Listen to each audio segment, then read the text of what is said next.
Alrighty, this book, titled in English The Jealous Kind, is one of my three best books. It's one of a trilogy of three. The other two books in the trilogy are Wayfaring Stranger and House of the Rising Sun. But this story, which is set in the year 1952 and 1953, is, I think, to my mind, a very good book about that era. But it's about more than an era.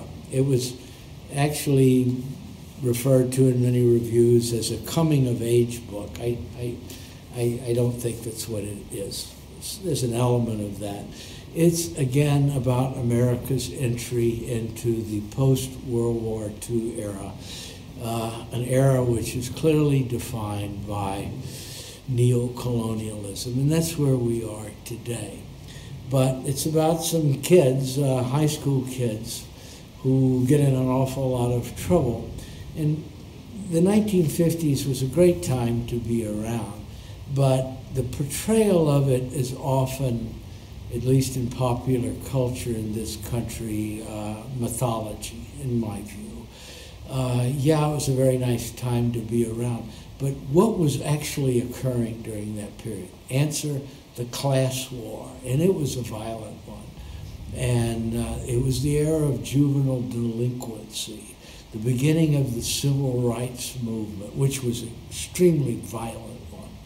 I mean, not on the part of the civil rights workers, but there were atrocities committed against people of color and young white people who tried to help with integration, to help integrate the country.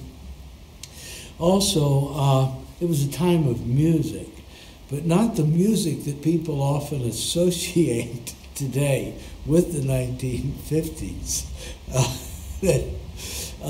It was a time when people actually feared black music. This is a fact.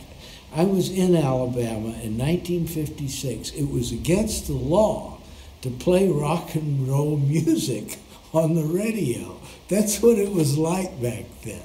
It was also the era of the Cold War and then a very hot war in Korea. And it was also the era of Joseph McCarthy, Richard Nixon, and the House Un-American Activity Committee. So it really wasn't like the series Happy Days. It was wonderful television, popular entertainment, but it was largely fiction. Anyway, if you ever have a chance to read this book, I'd like to hear from you, because I'm really fond of it. And it's based on people I knew and events that occurred in my lifetime. Anyway, I was born in the Depression, and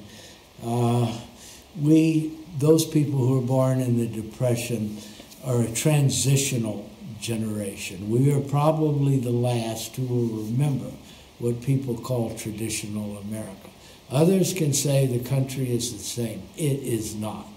We live in a very different culture with a very different mindset than the 1930s and the 1940s. There's no similarity. But who cares?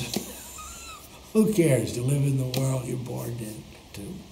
Okay, let's go take a look at the horses.